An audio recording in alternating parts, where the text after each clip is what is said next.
பார்ப்பனியத்தை தமிழகத்தில் கொண்டு வந்ததே எம்ஜிஆர் தான், எம்ஜிஆருடைய ஆட்சி காலங்களில் தான் அப்படிங்கிற ஒரு பெரிய குற்றச்சாட்டு வைக்கிறாரு. விடுதலை சிறுத்தைகள் கட்சின்றது விசிகான்றத விழுப்புரம் சிதம்பரம் கட்சியா மாத்திட்டாரு. 9 இடங்கள்ல போட்டியிட்டு 9 இடங்கள் அம்மா தந்ததுக்கு காரணம் இவங்களுக்கு ஒரு அதனால திருமாவளவன் எப்பவுமே ஒரு நல்ல தலைவரே தவிர சரியான தலைவர் இல்லை. அதுதான் இப்போ அதிமுக மேல அந்த குற்றச்சாட்டை வச்சாங்க. என்ன அப்படின்னா, திருமாவளவன் மட்டும்தான் வேங்க வயலுக்காக போராடணுமா? அதிமுக என்ன செஞ்சிச்சு? ஏன் நீங்க அண்ணா பல்கலைக்கழக வழக்கை எப்படி அதிமுக கையில் எடுத்துச்சோ, இந்த அஜித் வழக்கை எப்படி அதிமுக கையில் எடுத்துச்சோ, அந்த மாதிரி ஏன் வேங்க வயல எடுக்கல? ஏன் ஆணவ படுகொலையை அதிமுக எதிர்கட்சியா நிலைப்பாட அழகா எடுத்துருக்காங்க. இன்னைக்கு வரைக்கும் நீங்க அனைத்து இந்திய அண்ணா திராவிட முன்னேற்ற எங்களுக்கு எதிராளியா இருந்தால் கூட திமுக கொண்டு வந்த எல்லா சட்டங்களும் நீட்டு தீர்மானத்தை சட்டசபையில் ஆதரிச்சிருக்கோம்ல. இந்த பொம்மை முதலமைச்சரால இதுக்கு நிவாரணம் கிடைக்காது, இப்படிதான் இருக்கும், எல்லாத்தையும் இவர் நீர்த்து போக வைப்பாங்க, இதை திசை திருப்புவாங்க, இவங்க மடைமாற்றுறது தான் இவங்களுடைய வேலை. அதனால இவங்க ஆட்சியில இதுக்கெல்லாம் தீர்வும் கிடைக்காது. ஆனா அந்த பிரபாகரன் உலகத்திலேயே அவரை விட ஒரு சிறந்த தலைவர் யாருன்னு கேட்டீங்கன்னா புரட்சி தலைவர் எம்ஜிஆர் சொல்லுவார். பிரபாகரன் சொல்லுவாரு. ஆமா, பிரபாகரனுடைய தலைவர் வேற யாருமே கிடையாது உலகத்துல.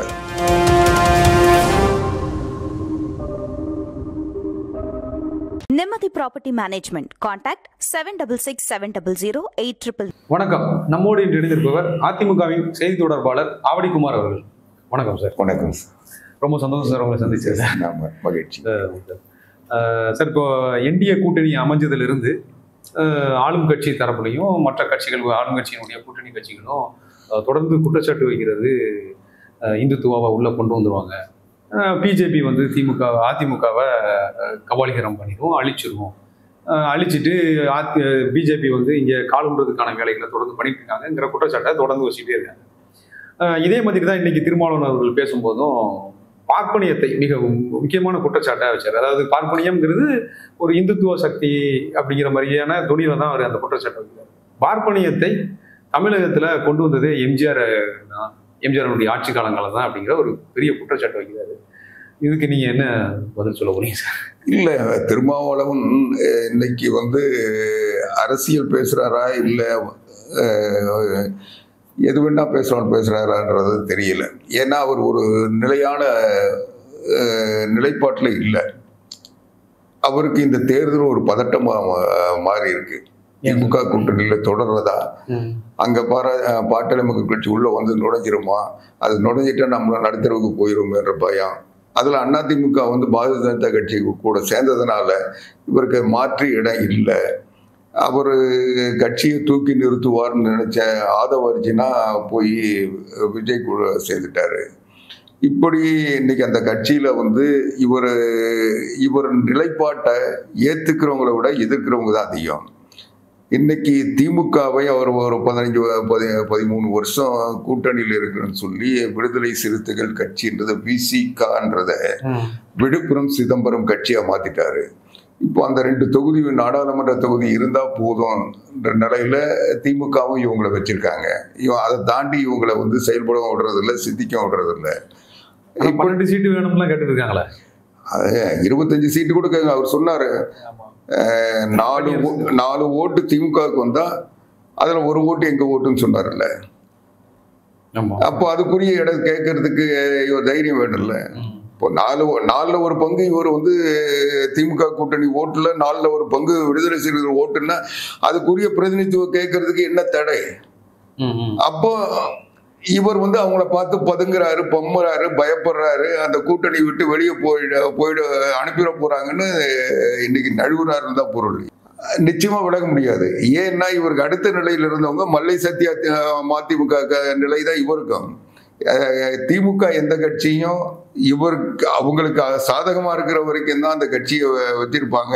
அவங்க கம்யூனிஸ்ட் கட்சியே உடைச்சவங்க, மணலி கந்தசாமியே வந்து உடைச்சு தமிழ்நாடு கம்யூனிஸ்ட் கட்சின்னு ஒன்று உருவாக்கி அவங்க கூட கூட்டணியில் இருந்தவங்களுக்கெல்லாம் வந்து ஒரு இதுவரைக்கும் திமுகவினுடைய பிடியில சிக்கி மீண்டு வந்த கட்சி பெரும்பாலும் இல்லை. கம்யூனிஸ்டுகளே மீண்டு வர முடியல என்ன சொல்ல. திருமாவளவன் நிச்சயம் வரவே முடியாது. அவர் வந்து திமுகவினுடைய ஒரு துணை அமைப்பா இயங்குற வரைக்கும் தான் அதை வந்து இன்னைக்கு அப்படிதான் இயங்கிட்டு இருக்காரு. ஆனா பொது வழியில அதை வெளிப்படையா இவரால் சொல்ல முடியல. இவர் இந்த பக்கமும் போக முடியாம அந்த பக்கமும் போக முடியாம எந்த ஒரு நிலைப்பாட்டை எடுக்க முடியாம இன்னைக்கு தடுமாறிட்டு இருக்காரு. அதனால திருமாவளவன் எப்பவுமே வந்து ஒரு நல்ல தலைவரே தவிர சரியான தலைவர் இல்லை. அவர் தன்னுடைய நீங்க ஒண்ணு வேணாம், வேங்கை வயல்ல பாத்துங்க. வேங்கை வயல்ல சிபிஐ விசாரணை கேட்டாரு, செஞ்சாங்களா? வேங்கை வயல் பிரச்சனையே 2 வருஷத்துக்கு மேல கடந்து போயிட்டு இருக்கு, அதுவே செய்யல. கடைசியில என்ன சொன்னாங்க, அந்த பட்டியலத்தை சார்ந்தவர்களே அவங்க குடிக்கிற தண்ணியில அவங்களே மலங்களை கலந்துக்கிட்டாங்கன்னு சொல்லி அவங்க வழக்கையே எந்த வன்கொடுமை தடுப்பு சட்டத்தின்படி போடப்பட்ட அந்த வழக்கு விசாரணையில் அந்த சட்டமே அதுல அந்த அப்ளிகபிள் ஆகல என்ற நிலைமைக்கு கொண்டு வந்துட்டாங்க. அதுக்கு இவர் வந்து சிபிஐ விசாரணை கேட்டாரு. அவங்க போராட்டம் நடத்தினாரு, அறிக்கை விட்டாரு, எல்லாம் விட்டாரு. என்ன நடந்தது? இன்னைக்கு கவினுடைய அந்த கொலைக்கு கண்டனம் தெரிவிச்சுதான் ஆர்ப்பாட்டம் நடத்திருக்காரு. ஆனா இவர் சொன்னது என்ன, இந்த ஆணவ கொலைகளுக்கு எதிரான ஒரு சட்டத்தை உருவாக்கணும். அதை ஏன் உருவாக்க மாட்டேன்றாங்க? உடனடியா சட்டமன்றத்தை கூட்டணும், அதுக்காக நான் போராட்டம் நடத்துறேன். நேரம் போய் கோரிக்கை வச்சிருக்காங்க முதலமைச்சர். எங்க கோரிக்கை வைக்கிறது வேறங்க. நீங்க அந்த ஆர்ப்பாட்டம் எதுக்கு நடத்துனீங்க? கவினுடைய படுகொலையை மட்டும் கண்டிக்கிறீங்களா, இல்ல ஆணவ படுகொலையை கண்டிக்கிறீங்களா? ஒரு கேள்வி வருது. இல்ல, நீங்க ஆணவ படுகொலை கண்டிக்கிறதுக்கு, நீங்க அதுக்கு தடுக்கிறதுக்கு தமிழ்நாடு அரசுல இன்னைக்கு இருக்கிற சட்டங்கள் போதல, புதியதா ஒரு சட்டத்தை உருவாக்கணும்னு சொல்றீங்க. அதுக்கு ஆர்ப்பாட்டம் நடத்துறதுக்கு கூட தைரியம் இல்லையே. நீங்க கவின் படுகொலையை கண்டித்து ஆர்ப்பாட்டம்ன்றது வேற, ஆணவ கொலையை தடுப்பதற்கு உரிய சட்டம் இயற்ற வேண்டும் என்று ஆர்ப்பாட்டம் நடத்துறது வேற. இந்த படுகொலையை யார் கண்டிக்காம இருக்கிறாங்க? இப்ப கவின் படுகொலையை எல்லாரும் தான் கண்டிக்கிறாங்க. இல்ல, இப்போ அதுவும் இதுவும் எப்படி ஒன்னாயிரும்? திருமாவளவன் அவர்கள் வந்து திமுகவுல ரொம்ப பம்பிட்டு இருக்காரு அப்படின்னு சொன்னீங்க. ஆனா அதிமுக என்ன அழைச்சிச்சு அப்படின்னு அவரு அதுதாங்க. அது கூட என்ன வந்து யாரோ கேட்டாங்க, துணை முதலமைச்சர் கேட்டாங்கன்னு சொன்னாரு. யார் கேட்டாங்கன்னா இது வரைக்கும் சொல்லல. அதிமுக பொறுத்த வரைக்கும் அனைத்து இந்திய அண்ணா திராவிட முன்னேற்ற கழகத்தினுடைய பொதுச் செயலாளர் புரட்சி தமிழர் எடப்பாடியார் தான் எல்லா முடிவும் எடுப்பாரு. அவர் தான் இந்த கூட்டணியை பற்றி முடிவு செய்வதற்கு பொதுக்குழுவும் கட்சியும் அனுமதி கொடுத்துருக்கு. அவர் மட்டும்தான் பேச முடியும். ஆனா இவர் வந்து என்ன வந்து கூப்பிட்டாங்க, இந்த ஒரு படத்துல கோவை சரளா சொல்லுவோம், நாங்க அங்க கூப்பிட்டாங்க இங்க கூப்பிட்டாங்க, என் கரகம் இங்க வந்து மாட்டிட்டேன்னு. அந்த மாதிரி இவர் சொல்லிட்டு இருந்தா அவருடைய நம்பகத்தன்மையை அவரே கெடுத்துட்டு வர்றாரு. நான் என்ன கேட்கிறேன், உங்களுக்கு தைரியம் இருந்தா நீங்க திமுக வந்து வெளியேறும்னு சொல்லணும், அல்லது வேற உங்க முடிவு நாங்க வந்து தேர்தல் நேரத்தில் முடிவு செய்யணும்னு சொல்லி பிரேமலதா போலையாவது ஒரு நாளை குறிப்பிட்டு சொல்லணும். இவர் எதுவுமே இல்லாம ஒரு நாளை கொண்டு பேசிட்டு இருக்காரு. நீங்க நான் கேட்கிறேன், இந்த அனைத்து இந்திய அண்ணா திராவிட முன்னேற்ற கழகத்தின் பாரதிய ஜனதா கட்சி கூட்டு சேர்ந்ததுக்கு பிறகுதானே புரட்சி தமிழர் எடப்பாடியார் எழுச்சி பயணம் போனாரு. மக்களை மீட்போம், தமிழகத்தை காப்போம், அதுதான் இந்த நோக்கம். இந்த போராட்டம் முடிய சொல்ல, இந்த பிரச்சார பயணம் முடிய சொல்ல, தேர்தலில் மக்களை காத்து தமிழகத்தை மீட்டு எடப்பாடியாரை முதலமைச்சர் ஆக்குவோம்ன்றத எங்களுடைய கோஷம். அதுக்கு வாழ்த்து சொன்னார். அதனுடைய பொருள் என்ன? அப்ப எதுக்கு வாழ்த்து சொல்றாரு? ஒரு வாழ்த்துன்றது எதுக்கு சொல்லுவீங்க? அந்த பயணம் வெற்றி பெறணும் தானே வாழ்த்த முடியும். எடுத்துக்கிறோம். அது இல்ல, திமுகவுக்கான மிரட்டலா கூட இருக்கலாம். அதுதான் இவரும் வந்து அதுதான் அவர் கட்சியில நான் பம்மருதுன்றது கேட்டதுக்கு நீங்க கேட்டீங்களே, அதுக்கு சொல்றேன். ஒரு நிலையான முடிவெடுக்க முடியாத தடுமாற்றத்திலையும் பதற்றத்திலையும் அவர் இருக்கிறாருன்றதா, பதற்றத்திலையும் இருக்கிறாரு. அதனுடைய விளைவு அவர் பதற்றல்ல இறங்கிட்டாருன்றதுதான். அடுத்த கட்ட தலைவர்கள் இவருடைய நிலைப்பாட்டை முழுமையா ஏற்காம இவர் கொண்டு போய் திமுக கிட்ட அவங்களெல்லாம் ஒப்படைச்சிட்டாரு. அவங்க வந்து இவரை நம்புறதை விட திமுகவை நம்புறாங்க. அவங்ககிட்ட வன்னியரசு கூட வந்து இன்னும் ஒரு வாய்ப்பு தரல. வன்னியரசுனா பல நேரங்களில் உண்மையை பேசிடுறாரு. அவர் வந்து அந்த கட்சியினுடைய நிலைப்பாட்டை அது யாருக்கு எதிராக இருந்தாலும் வெளிப்படையா பேசுறாரு. அதனால அவரை கூட திமுக விரும்ப மாட்டாங்க. 9 இடங்கள் போட்டியிட்டு 9 இடங்கள் அம்மா தந்ததுக்கு காரணம் இவங்களுக்கு ஒரு அங்கீகாரம் கிடைக்கணும். அப்பதான் வந்து அங்கீகாரம் பெற முடியும். ஒரு ஒடுக்கப்பட்ட மக்களுக்காக பணியாற்றுகின்ற ஒரு கட்சி அங்கீகாரம் பெறணுன்றதுக்காக எப்படி பாட்டாளி மக்கள் கட்சிக்கும் மறுமலர்ச்சி திராவிட முன்னேற்ற கழகத்துக்கும் அங்கீகாரத்தை அனைத்து இந்திய அண்ணா திராவிட முன்னேற்ற கழக கூட்டணியில வாங்கி தந்தோமோ அது போல இவங்களுக்கும் வாங்கி தரணும்னு அம்மா முடிவு எடுத்து அதை செஞ்சாங்க. இவர் சொல்லியும் கேட்கல. அதனால இவர் அம்மா கூப்பிட்டு இவருக்கு மரியாதை கொடுத்து இவர் சகோதரி அம்மாவை வந்து உரிமையோட பேசினாங்கன்னு சொல்லி ரொம்ப நிகழ்ச்சியோட எல்லாம் இருந்த நேரம். ஆனா அவங்க 2 பேரும் திமுகவுக்கு போயிட்டாங்க. திமுகவுக்கு ஆதரவா போயிட்டாங்க. ஒரு உள்ளாட்சி தேர்தலில் எங்களுக்கு வந்து போதுமான இடம் தெரியலன்னு சொல்லிட்டு அது ஒரு காரணத்தை காட்டி இவர் வந்து அதிமுக கூட்டிலிருந்து வெளியே போனாரு. நான் எதுக்கு சொல்றேன்னா இவர் தனக்கு பின்னால் இருக்கின்றவர்களை தன்னை பின்பற்றுகிறாங்க, அது வேற. ஆனா இவர் எடுக்கிற முடிவுக்கு அவங்க கட்டுப்படுறது இல்லை. அதை சொல்ல வந்தீங்க. ஆளுநர் ஷா நவாஸ்க்கு வந்து சீட்டு யார் வாங்கி கொடுத்தான்னு சொன்னீங்க. அது யாரு தெரியல. யாரு வெளிப்படையா திமுக இன்னைக்கு வந்து அவரு நான் இப்போ சொல்றேங்க, திருமாவளவன் திராவிட முன்னேற்ற கழகத்தை எதிர்த்து நின்னா ஆளுநர் சார் விடுதலை சிறுத்தைகள்ல இருப்பாருன்னு நினைக்கிறீங்களா? இருப்பாருன்னு நினைக்கிறீங்களா? அவங்க கொள்கையோட தானே இருக்காங்க, இருக்க மாட்டாங்களா? எங்க என்ன கொள்கையோடு இருக்காங்கன்னு சொல்றீங்க? என்ன கொள்கை சொல்லுங்களேன். விசிகாக்குன்னு ஒரு கொள்கை இருக்குல்ல, விசிகா கொள்கைக்கு ஆணவ சர்வாசுக்கு என்ன சம்பந்தம்? நீங்க அவர் 4 சீட்டை கொடுத்துருக்காங்களா? 4 பேரும் பட்டியலினத்தை சார்ந்தவங்களா சட்டமன்ற உறுப்பினர்கள்? நீங்க தானே சொன்னீங்க. இல்ல அவங்க சாதி ஒழிப்பு, சனாதன ஒழிப்பு, சமூக நீதி, தமிழ் தேசியம் அந்த கொள்கைகள் அவங்க நிலைப்பாடோட இருப்பாங்க. அப்புறம் ஏன் நீங்க வந்து நீங்க தானே சொன்னீங்க. நான் என்ன சொல்ல வரேன், நீங்க அத்துமீறு அடங்கமறு எதிர்த்து போராடுன்றதுதான் அவங்களுடைய கட்சியினுடைய அடிப்படை நாதம். அந்த அடிப்படையில் பார்க்க சொல்ல இதெல்லாம் வந்து ஒரு மேல்பூச்சி தானே. நீங்க ஒடுக்கப்பட்ட மக்கள், புறக்கணிக்கப்பட்ட மக்கள், பல ஆண்டுகளாக இந்த சமுதாயத்தால் நிராகரிக்கப்பட்டவங்களுக்கு ஒரு எழுச்சியை தரணும், அவங்களுடைய மீட்சியை உருவாக்கணுன்றது தானே விடுதலை சிறுத்தைகளுடைய குறிக்கோளா இருக்க முடியும். அந்த மக்களுக்கான வாய்ப்பா அது வந்துதான். பட்டியல் இடத்தை சார்ந்தவர்களுக்கு பெற்ற இடத்தை இவர் யாருக்கு கொடுத்தாரு? நீங்க இடஒதுக்கீடு எதுக்கு கேக்குறீங்க? அவங்க தொடர்ந்து ஆண்டாண்டு காலமா ஒடுக்கப்பட்டாங்க. அவங்க மேலுக்கு வரணும்னா இடஒதுக்கீடு தான் மாற்று வழின்றீங்க. அப்ப நீங்க இடத்த வாங்கி மறுபடியும் அவங்களுக்கே கொடுக்குறீங்க. புரட்சி தலைவி அம்மா நிறுத்தலையா? தலித் எதிர்முறைய திருச்சி பொது தொகுதியில நிறுத்தி நாடாளுமன்றத்துக்கு அனுப்பலையா? பல்லாவரத்துல தன்சிங்கை நிறுத்தி சட்டமன்றத்துக்கு அனுப்பலையா? ஆனா நீ இங்க அந்த பட்டியலினத்தை பாதுகாப்பதற்காக அவர்களுடைய அந்த அடக்குமுறையிலிருந்து அவர்கள் மீட்பதற்காக கட்சி நடத்துற நீங்க அந்த இடத்தை வாங்கி அவங்களுக்கு கொடுக்குறீங்களே. பட்டியலின மக்களுக்கு பாதுகாப்பான கூட்டணியும் அந்த கூட்டணிக்கு போகிறது கூட பயப்படுறாரு. இல்ல அதுதான் இப்போ வந்து அதிமுக மேல அந்த குற்றச்சாட்டை வச்சாங்க. என்ன அப்படின்னா திருமாவளவன் மட்டும்தான் வேங்க வயலுக்காக போராடணுமா? அதிமுக என்ன செஞ்சிச்சு? ஏன் நீங்க வந்து அண்ணா பல்கலைக்கழக வழக்க எப்படி அதிமுக கையில் எடுத்துச்சோ, இந்த அஜித் வழக்க எப்படி அதிமுக கையில் எடுத்துச்சோ, அந்த மாதிரி ஏன் வேங்க வயல எடுக்கல? ஏன் ஆணவ படுகொலையை அதிமுக எதிர்கட்சியா நிலைப்பாட அழகா எடுத்துருக்காங்கிற குற்றச்சாட்டு. இல்ல, ஆணவ படுகொலையை தொடர்ந்து அனைத்து இந்திய அண்ணா திராவிட முன்னேற்றம் கண்டிச்சு எல்லாமே பண்ணியிருக்கு. இன்னைக்கு வரைக்கும் நீங்க வந்து அனைத்து இந்திய அண்ணா திராவிட முன்னேற்றங்களும் எங்களுக்கு எதிராளியா இருந்தா கூட திமுக கொண்டு வந்த எல்லா சட்டங்களும் நீட் தீர்மானத்தை சட்டசபையில் ஆதரிச்சிருக்கோம்ல. எங்களுக்கு 1000 திமுகவினுடைய அந்த தீர்மானத்துல 1000 அவங்க வந்து ஏமாத்துறாங்கன்னு எங்களுக்கு நல்லா தெரியும். இருந்தாலும் எப்படியோ ஒரு நல்லது கிடைக்கணும். இருமொழி கொள்கையை ஆதரிச்சு சட்டமன்றத்தில் பேசியிருப்பாங்க. இன்னும் சொல்ல போனா பாரதிய ஜனதா கட்சியோட கூட்டணி சேர்ந்ததுக்கு பிறகு நாங்க வந்து ஒரு பொதுவான எல்லா மதத்திற்கும் எல்லா ஜாதிக்குமான ஒரு பொதுவான நோக்கை, எங்களுக்கு எந்த குறிப்பிட்ட ஜாதியை நாங்க ஆதரிச்சோ அல்லது அவங்கள மட்டும் மையப்படுத்தி அரசியல் நடத்துறது கிடையாது. ஆணவ படுகொலை எல்லா ஆணவ படுகொலை எதிர்த்து தான் இருக்கோம். ஆணவ படுகொலை யாராவது ஆதரிச்சிருக்கோமா? இல்ல வேங்க வயல்ல உங்களுடைய நிலைப்பாடு வேங்கை வயல்ல நீங்க எதிர்கட்சியா நினைச்சிருந்தீங்க.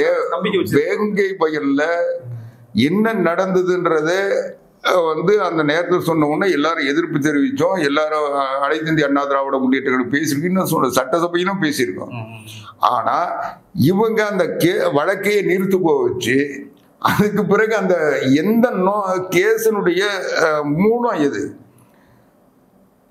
ஒரு பட்டியலினத்தை சார்ந்த ஒரு அந்த குடியிருப்பு பகுதியில் இருந்த அந்த தொட்டில மலம் கலந்தாங்க. அது கலந்தது யாருன்னா வேறொரு ஆதிக்க ஜாதியை சார்ந்தவங்க. அவங்க வந்து காழ்ப்புணர்ச்சியில் இதை கலந்துட்டாங்க, இல்லை அந்த ஜாதிய வன்கொடுமையினால அது நடந்ததுன்றதுதான் அந்த வழக்கினுடைய அடிப்படை. ஆனா அந்த அடிப்படையே இவங்க இன்வெஸ்டிகேஷன்ல இல்லைன்னு சொல்றாங்க. அடுத்து ஒரு சம்பவம் நடந்த உடனே அடுத்த சம்பவத்துக்கு நாங்க போறோம். தமிழ்நாடு முழுக்க எங்களால வந்து இந்த ஆட்சி, இந்த பொம்மை முதலமைச்சரால இதுக்கு நிவாரணம் கிடைக்காது, இப்படிதான் இருக்கும், எல்லாத்தையும் இவர் வந்து நீர்த்து போக வைப்பாங்க, இதை திசை திருப்புவாங்க, இவங்க வந்து மடைமாற்றுறது தான் இவங்களுடைய வேலை. அதனால இவங்க ஆட்சியில இதுக்கெல்லாம் தீர்வும் கிடைக்காது, நிவாரணமும் கிடைக்காது, தீர்ப்பும் கிடைக்காதுன்றது எங்களுக்கு தெரியும். விடுதலை சிறுத்தைகள் கட்சியினுடைய கொடியை ஏத்துறதுக்கு அனுமதிக்கல, நீங்களே தானே சொல்றீங்க. உங்க தொண்டர்கள் மேல அவங்க வழக்கு போடுறாங்க, ஆளுங்கட்சியை சார்ந்தவங்க அடிக்கிறாங்க, போலீஸ் ஸ்டேஷன்ல போய் சொன்னா நடவடிக்கை எடுக்க மாட்டாங்க, நீங்க தானே சொல்றீங்க. இப்போ நாங்க வந்து எங்களை அடிச்சுட்டாங்க, எங்களை வந்து காப்பாத்துங்கன்னு யார்கிட்டயும் நாங்க போய் நிக்கலையே. புதுக்கோட்டை மாவட்டத்துல அதிமுகவினுடைய கவுன்சிலர் ஜாஃபர் அலியே லாரி ஏற்றி கொல்லப்பட்டார். அந்த விஷயத்தை கூட அதிமுக சரியா கையாளலங்கிற குற்றச்சாட்டு, எதிர்கட்சியா சரியா கையாளல.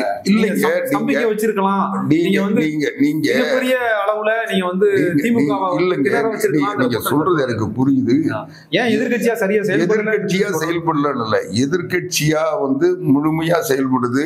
அனைத்து இந்திய அண்ணா திராவிட சட்டமன்றத்தில் பேசியிருக்கோம், தேவைப்படுற நேரங்கள்ல வழக்கு போடுறோம். ஆனா ஏதாவது ஒரு சம்பவம்னா நீங்க அந்த சம்பவத்தை வச்சு இதுதான் இந்த சம்பவம் நமக்கு கிடைச்சிருச்சுன்னு வச்சு அரசியல் பண்ணலாம். இதுதான் நாள்தோறும். இன்னைக்கு பார்த்தா ஒரு எஸ்ஐயை வெட்டிட்டு போறாங்க, அடுத்த நாள் பார்த்தா போலீஸ் ஸ்டேஷனை பூட்டிட்டு சாவி எடுத்து வெளியே போட்டு போறான், ரோட்ல போறவங்க யாரோ வந்து திறந்து அந்த ஏட்டை காப்பாத்துறான். நீங்க நினைச்சு பாருங்க, ஒரு காவல் நிலையத்துல ராத்திரில 2 பேர் தண்ணி, அதை வேற சொல்றாங்க, போதையில வந்து 2 பேர் உள்ள வந்து அந்த அதிகாரி எல்லாம் வச்சு பூட்டிட்டு சாவி எடுத்துன்னு போயிட்டானா. அதுக்கப்புறம் ரோட்ல போறவங்க யாரோ வந்து திறந்து விடுப்பான்னு சொல்லி காலையில திறந்து விடணும். இது நடந்து பார்க்குமா? போலீஸ் ஸ்டேஷன்ல எவ்வளவு வந்து ஒயர்லெஸ் இல்லையா, இல்ல போன் இல்லையா, இல்ல அதுவும் வந்து இப்போ செல்போன் எல்லார் கையிலயும் இருக்கு, வெப்பன்ஸ் இல்லையா, இல்லை இவருங்க போதையில் படுத்துட்டு இருந்தாங்களா? இதெல்லாம் யோசித்து பாருங்க. ஒரு எப்போவாவது ஒரு கேட்கறதுக்கு கூட இது ஒரு அசிங்கமா இல்லை. ஒரு வளர்ச்சி அடைந்த மாநிலம், இந்தியாவிலேயே விழிப்புணர்ச்சி உள்ள மாநிலம், நிர்வாக திறன் உள்ள மாநிலம், இன்னும் கேட்டால் ஸ்காட்லாந்து யார்டுக்கு போலீஸுக்கு இணையான போலீஸ்ன்னு நம்ம பெருமை பேசிட்டு ஒரு போலீஸ் ஸ்டேஷன்ல ராத்திரி 2 பேர், அது கூட அவன் சுய உணர்வுல வந்து செஞ்சிருந்தான்னா கூட சரி, அவன் ஏதோ ட்ரெயின் அதுக்கான பயிற்சி எடுத்து வந்தான், போதையில வந்து செஞ்சான்னு வேற வைக்கலாம் சொல்றாங்க. பாருங்க எப்படி இருக்கு. உங்களுக்கு மக்களை போய் சந்திக்க சொல்ல என்ன விளைவுன்றது பொன்முடியை வந்து சேர்த்து வாரி அடிச்சு விரட்டி விட்டாங்க பார்த்தீங்களா? இப்போ வந்து தேனி மாவட்டத்தில் பார்த்தீங்கன்னா கலெக்டர் நடுவில் உட்கார வச்சு பட்டிமன்றம் நடத்தினாங்க. நீ ராஸ்கல், நீ முட்டா பைய. அதுதான் திமுகவினுடைய நீ சுயரூபம். அதனால தான் அவங்க வந்து மக்களை சந்திக்கிற தைரியம் கிடையாது. போலீஸை வச்சுட்டும் போய் மக்களை இப்போ முதலமைச்சர், துணை முதலமைச்சர் போறாங்கன்னா அவங்கள பெரும் போலீஸை கொண்டு போய் நிறுத்தி அவங்க ரிஹர்சல் பார்த்து அதிகாரிகள் எல்லாம் போட்டு கசக்கி பிடிஞ்சு மக்களை கூப்பிட்டு வந்து பார்க்குறாங்க. அது வந்து சட்டமன்ற உறுப்பினர்கள் அந்த வாய்ப்பு இல்லை. நீங்க அதனாலதான் அவங்க என்ன பண்றாங்க, கட்சிக்காரன் போனா அடிப்பாங்க, 4.5 வருஷம் எங்க போனோம் இப்ப ஏன் வரேன்னு கேட்பாங்க. அதனால அதிகாரிகள் அனுப்புறான்ட்டு. இப்ப அதுதான் உங்களோட ஸ்டாலின். ஏன்னா அங்க இருக்க கவுன்சிலர் போய் உங்களுக்கு பட்டா வந்ததா, தண்ணி வந்ததா, உங்களுக்கு என்ன பிரச்சனைன்னு கேட்க வேண்டியதை அங்க இருக்க கட்சிக்கார அவன் தெருவில் என்ன பிரச்சனை இது மாதிரி இருக்கு கேட்க வேண்டியதை இப்போ அதிகாரி போய் கேட்க சொல்றான். நேற்று ஒரு எங்கேயோ ஒரு இடத்துல தாசில்தாரை விரட்டி விட்டுருக்காங்க, அவரை விட்டா போதுன்னு ஓடிட்டாரு. இது உள்ள நினைக்கிறேன். நீ பத்திரிகையில பார்த்த. நான் என்ன சொல்றேன், இது யார் செய்யணும்? ஒரு ஜனநாயக நாட்டுல அரசியல் கட்சிகள் அவங்க வந்து இதோட சொல்ல இங்க வந்து காவா தண்ணி தேங்குது பாதை கொஞ்சம் பாருப்பான்னு சொல்லி ஜனங்க சொல்லுவாங்க. ஓட்டு கேட்க மட்டும் வரீங்க, இதை கொஞ்சம் போய் பாருங்கன்னு சொல்லுவாங்கல்ல. இதுதானே நம்ம யதார்த்தமா ஜனங்க பாமரர்கள் சொல்றது. தாசில்தார் வந்து வேலையை விட்டுட்டு இங்க போய் உட்கார்ந்தாருன்னா தாசில்தார் ஆபீஸ் ஏற்கனவே தாசில்தார் ஆபீஸ்ல ஒரு மனு கொடுத்தாவே 40 நாள் ஆனா கூட அதுக்கு பதிலே கிடையாது. வீடு தேடி வராங்கன்னு சொல்ல, ஸ்டாலின் வீடு தேடி வர்றாரு, ஸ்டாலினே வர்றாருன்னு சொல்லிட்டு தாசில்தார் அனுப்புறாரு. இல்லை யாரோ ஒரு யாரோ வராங்க. நீங்க இப்போ பட்டா இல்லைன்னு சொல்றாங்க. ஒரு வீட்டுக்கு வந்த உடனே எங்க பட்டாவே இல்லைங்க, எங்ககிட்ட எல்லாம் இருக்குன்னு உடனே ஒரு பட்டா போட்டு கொடுத்துட்டு போயிடுவாங்களா? கொடுக்க முடியுமா? அதுக்கு பேக் ஃபைல் பார்க்கணும். அவங்க ரெக்கார்டில் வந்து இவருக்கு ஏன் கொடுக்கல, அது அந்த இடம் யாருடைய இடம், அதில் எதுவும் பிரச்சனை இருக்கா, லிட்டிகேஷன் இருக்கா, இதெல்லாம் பார்த்து அதுக்கு வில்லங்கம் போட்டு எல்லாத்தையும் பார்த்து எடுத்து தானே கொடுப்பாங்க. ஆனால் அந்த பிரபாகரன் உலகத்திலேயே அவரை விட ஒரு சிறந்த தலைவர் யாருன்னு கேட்டீங்கன்னா புரட்சி தலைவர் எம்ஜிஆர்னு சொல்லுவார். பிரபாகரன் சொல்லுவார். ஆமா, பிரபாகரனுடைய தலைவர் வேற யாருமே கிடையாது உலகத்துல, புரட்சி தலைவர் எம்ஜிஆர் மட்டும்தான். இன்னும் சொல்ல போனா நான் யாழ்ப்பாணம் போயிருந்தேன், வல்வெட்டித்துறைக்கு போயிருந்து ஒரு மாநாட்டுக்கு போயிருந்தேன். அப்போ சொல்ல நண்பர்களும் சொன்னாங்க, ஒரு பிரபாகரனுடைய அவர் பிறந்த வீட்டை பார்க்கணும். அங்க சொல்ல எல்லாத்தையும் தலைவர் அங்க போங்க, தலைவர் சிலை இருக்கும். அதுக்கு போனால் அந்த முதலே தலைவர் சிலை இருக்கு. அங்கே ஒரு ஆலமரம் இருக்கு. அந்த ஆலமரத்துக்கு 4வது காம்பவுண்டு அது எல்லாம் இடிஞ்சிருக்கு. அங்கே போனால் கேட்டாவே சொல்லுவாங்கன்னு சொன்னாங்க. சரின்னு போனோம். தலைவர் சிலை இருக்குன்னு சொன்னாங்க. நாங்கள் உண்மையிலும் பிரபாகரன் சிலை இருக்குன்னு நினச்சிட்டு தான் நாங்கள் போனேன். அங்கே போனால் புரட்சி தலைவர் எம்ஜிஆர் சிலை இருக்கு. அதுக்கு விளக்கு கொளுத்தி ஊத வச்சு வாழைப்படம் வச்சு அந்த ஒரு மண்டபம் வச்சிருக்காங்க. அதுக்கு பக்கத்தில் அந்த ஆலமரம் இருக்கு. அந்த ஆலமரத்துக்கு கீழே புரட்சி தலைவர் எம்ஜிஆர் படம் இருக்கு.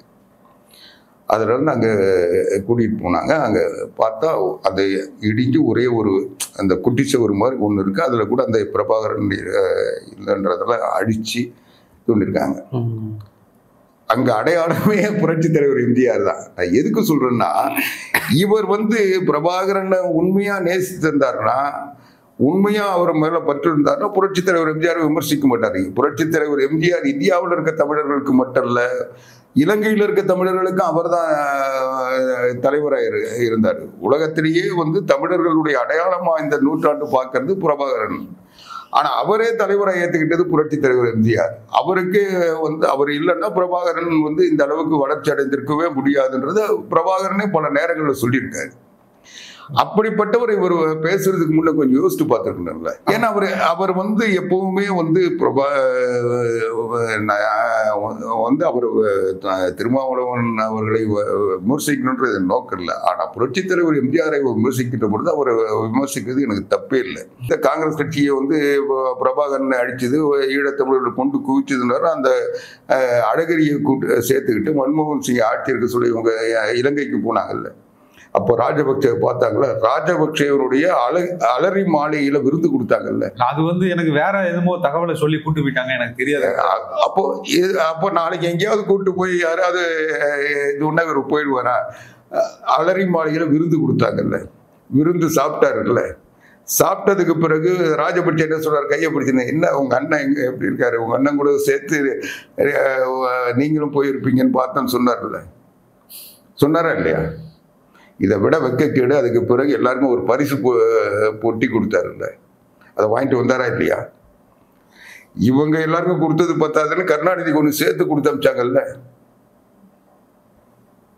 நான் என்ன சொல்றேன், நீங்க வந்து பேசுறதெல்லாம் உண்மைன்னு ஜனங்க நம்பி உங்களை வந்து பின்னால இருக்கிறாங்க. அந்த மக்களை காப்பாத்துறதை விட்டுட்டு நீங்க வந்து இப்போ நான் என்ன கேட்கிறேன், நீங்களே போய் அவர் சொன்னாரு நம்பி போயிட்டேன், தெரியாம வந்து விருந்து கொடுத்தாங்க சாப்பிட்டுட்டேன்னு சொன்னா இது வந்து ஒரு சரியான கொள்கை பிடிப்புள்ள தலைவருக்கு அழகுன்னு நீங்க நம்புறீங்களா? அந்த மாதிரி தெரியாம அன்னைக்கு கூட்டு போனாங்க, இன்னைக்கு தெரியாம ஸ்டாலின் கிட்ட விட்டாங்க. இப்போ இவர் கூட பின்னால வந்தவங்க எல்லாம் நேரம் இவருக்கு முன்னால போய் அவங்க பக்கத்துல நின்றுட்டாங்க. இவர் தனியா இங்க நிற்கிறாரு. திமுக மீது அதிருப்தி இருக்கு. இந்த மாதிரி அவங்களுடைய 4-5 ஆண்டுகால ஆட்சி வந்து பெரிய அளவுல இல்லை. இதுக்கான எதிர்ப்பு மனநிலை எல்லாம் இருக்கு அப்படின்னு சொல்றீங்க. இது மட்டுமே போதுமா அதிமுகவுக்கு ஜெயிக்கிறது? நீங்க இன்னைக்கு புரட்சி தமிழர் எடப்பாடியாருடைய இந்த பிரச்சார பயணத்தை பார்த்தீங்கன்னாவே இன்னைக்கு திமுகவுக்கு எவ்வளவு எதிர்ப்பு இருக்குதுன்றது மட்டும் இல்லை, அனைத்து இந்திய அண்ணா திராவிட முன்னேற்ற கழகத்திற்கு புரட்சி தமிழர் எடப்பாடியாருக்கு எவ்வளவு ஆதரவு இருக்குன்னு தெரியும். திருநெல்வேலியில மழை கொட்டுது, குழந்தை குட்டியோட ஜனங்க நின்றதை பார்த்தீங்களா விசுவல்ல? முஸ்லீம்க பரிதா போட்டுக்கிட்டு முஸ்லீம் பெண்கள் இருந்தாங்கல்ல. இதெல்லாம் வந்து சாதாரணமா வந்து அதுவும் தேர்தலுக்கு 8 மாசம் இருக்க சொல்லி இவ்வளவு எழுச்சி இருக்குன்னா அவங்களுடைய பாதிப்பு. ரெண்டாவது, அவர் வந்து ஒரு பெரிய நடிகரோ இல்ல ஸ்டாலின் போல மேக்கப் பண்ணிட்டு அவர் போகல. இல்ல கூட்டணியிலையும் 2 கட்சி தானே இருக்கு இப்போ. அதுதாங்க நான் சொல்லி முடிச்சிடுறேன். மேக்கப் பண்ணிட்டு போல, அவர் சாதாரணமா போறாரு. இன்னும் சொல்ல போனா அவர் பெரிய இலக்கிய பேச்சாளரோ கவர்ச்சிகரமான சொல்லாடல் உள்ளவரோ இல்லை. அவர் சாதாரண பேசுறாரு, பாமரத்தனமா பேசுறாரு. ஒரு ஏழை விவசாயி தன்னுடைய சகோதரனோடு, தாயோடு, தந்தையோடு, மகனோடு பேசுகின்ற போது என்ன மொழியில பேசுவாங்களோ அந்த மொழியில பேசுறாரு. இவங்க ஆட்சிக்கு வந்தவொடனே நீட்டை ஒழிச்சிருவாங்களே, ஒழிச்சாங்களா? அதுதானே கேட்கிறாரு. ரகசியம் வச்சிருக்கேன்னாரு, இவ்வளவு நாள் தான் சொல்ல, இப்போவாவது உங்க அப்பாவுக்கு சொல்லி அனுப்புப்பான்றாரு. உதயநிதி சொன்னாரு, நகைக்கடன்லாம் வந்து நகையெல்லாம் வச்சிருங்க, 5 சவரன் நகையை வச்சிருங்க, ஸ்டாலின் தான் வருவார், வந்தவொடனே எல்லாத்தையும் மீட்டு தருவாருன்னா மீட்டு தந்துட்டாங்களான்னு கேட்குறாங்க. அதே மாதிரி சாதாரணமாக கல்வி கடனை ரத்து பண்ணுறேன்னு சொன்னாங்க. மாணவர்களுடைய கல்வி கடன்லாம் ரத்து பண்ணிட்டாங்களா? 4.5 வருஷத்துல எவ்வளோ பேருக்கு ரத்து பண்ணாங்க? உங்கள் வீட்டுக்கெல்லாம் ரத்து பண்ணிட்டாங்கன்னு கேட்குறாங்க. அவங்க இல்லைன்னு சொல்கிறாங்க. ஆட்சிக்கு வந்தவொடனே நாங்கள் வந்து பெண்களுக்கு 1500 ரூபாய் மாதந்தோறும் ஊக்கத்தொகை தரோன்னு சொன்னோம். நாங்கள் சொன்னதை நம்பாமல் அவங்க 1000 ரூபாய் தரேன்னு நம்பி ஓட்டு போட்டிங்க, அவங்க வெற்றி பெற்றாங்க. 28 மாதம் தரவே இல்லை. நான் சட்டசபையில் பல முறை நாங்கள் போராடினதுக்கு பிறகு 28 மாதம் கழித்து கொடுத்தாங்க. அப்போ கூட எல்லாருக்கும் கொடுத்தாங்களா? நான் வந்து கொரோனாக்கு அப்புறம் பொங்கல் வந்தது, அவ்வளோ சிக்கல் இருந்த நேரத்தில், பொருளாதாரம் சிதைஞ்சு இருந்த நேரத்தில் நான் வந்து எல்லா குடும்ப அட்டை உள்ளவங்களுக்கும் 2500 ரூபா கொடுத்தேன்ல. இப்போ இவங்க எல்லாருக்கும் கொடுத்தாங்களா? இவங்க வந்து தேர்தல் நேரத்தில் நாங்கள் வந்து தகுதி உள்ளவங்களுக்கு கொடுப்போன்னு ஏதாவது சொன்னாங்களா? ஏன் கொடுக்கல? அதுதான் கேட்குறாரு. அவங்க கேட்கணும். அதனால நீங்கள் அதனால கவலைப்படாதீங்க. இன்னும் 8 மாதத்தில் எங்கள் ஆட்சி வந்த உடனே உங்களுக்கு 1500 ரூபா நாங்கள் எல்லாருக்கும் தருவோம்னு சொல்கிறாரு. ஒவ்வொரு இடத்துல நேற்று கூட சிவகாசியில் தீப்பெட்டி தொழிலாளர்கள்லாம் போய் பார்த்து அவங்க பிரச்சனையை சொல்கிறாரு. கோயில்பட்டி போக சொல்ல அங்கே வந்து கடலை பிட்டா வியாபாரிகள் சங்கத்தை பார்த்து அவங்கக்கிட்ட பேசுகிறாரு. அந்த மாதிரி ஒவ்வொரு இடத்துக்கு போக சொல்ல நெசவாளரை பார்த்து பேசுகிறாரு, விவசாயிகளை போய் பார்த்து. அதாவது ஒரு முதலமைச்சராக இருந்தவர், ஒரு அடுத்து முதலமைச்சராக வரக்கூடிய வாய்ப்புள்ளவர்னு மக்கள் நினைக்கிற ஒரு தலைவர் இன்னைக்கு ஒரு சாதாரணமாக தமிழ்நாடு முழுக்க போய் எல்லா மக்கள்கிட்டையும் பேசிட்டு வராங்க. இது வந்து தேர்தல் பிரச்சாரம். 5 ஆண்டுகளா நீங்க என்ன பண்ணீங்கன்னு ஒரு கொஸ்டின் வரும்ல மக்கள். நீங்க சரியா கேட்டீங்க. இப்போ அரசு ஆள்றதுக்கு மக்கள் தேர்ந்தெடுத்திருக்காங்க. அந்த அரசு ஆட்சி நடத்த நம்ம அனுமதிக்கணுமே தவிர அவங்க செய்யறதுக்கு முன்னையே அவங்கள போய் நோண்டிட்டு இருக்குன்னா அது வந்து அவங்க பெருந்தலைவர் காமராஜரே அண்ணா ஆட்சிக்கு வந்த உடனே ஒரு 6 மாதத்துக்கு நான் வாயை திறக்க மாட்டேன், ஏன்னா அவங்க வந்திருக்காங்க, அவங்களுக்கு ஒரு ப்ரீத்திங் டைம் வேணும், அவங்க அதை ஃபார்ம் ஆகணும்னு சொல்லி. அந்த மாதிரி இவங்க வந்து அப்பப்போ ஒரு சாதாரண நிலையில் சட்டமன்றத்தில் எதிர்ப்பு தெரிவிச்சிருக்கோம். அதுக்கப்புறம் மாநிலம் முழுவதும் அங்கங்கே சூழலுக்கு தக்கவாறு போராட்டங்கள் நடத்தியிருக்கோம், பொதுக்கூட்டங்கள் நடத்தியிருக்கோம், பத்திரிகையில் வந்து பேட்டி கொடுத்துருக்காரு. அவர் ஏறத்தாழ ஒரு மாதத்தில் ஒரு 4-5 வாட்டியாவது பேட்டி கொடுத்து அது பிரச்சனைகளுக்கு விளக்கம் சொல்லியிருக்காரு. இது எல்லாம் இது செஞ்சதுனால எதுவுமே நடக்காது. அவங்க வந்து இந்த காதலியே வாங்கலை. அதை எடுத்து செய்கிறவங்களா இருந்தால் தொடர்ந்து அதை குரல் கொடுக்கறதுல ஒரு பலன் இருக்கு. எதுவுமே இல்லை. அதுக்கு ஒரே வழி இந்த ஆட்சியை நீக்கிறது தான்.